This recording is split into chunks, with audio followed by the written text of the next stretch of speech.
எல்லோரும் எப்படி இருக்கீங்க? இப்போ வந்து தயிர் சாதம், ரசம் சாதம், சாம்பார் சாதத்துக்கு வந்து இந்த சேனக்கிழங்கு பொரியல் எப்படி வந்து சமைச்சு சாப்பிட்லான்னு பார்க்கலாம். அதுக்கு வந்து சேனக்கிழங்கு ஒன்று எடுத்துகிட்டு தோலெல்லாம் நல்லா சீவிட்டு இந்த மாதிரி நல்லா துண்டு துண்டாக வெட்டி எடுத்துக்கோங்க.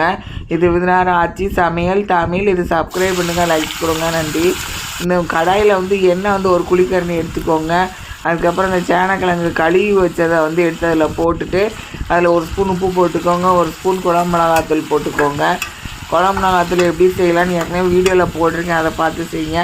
கேஸ் ஸ்டவ்ல மீடியத்தில் வச்சுட்டு நல்லா கிண்டி எடுத்துருங்க. அதுக்கப்புறம் அப்பப்போ ஒரு 2 நிமிஷத்துக்கு ஒரு கிண்டி எடுங்க.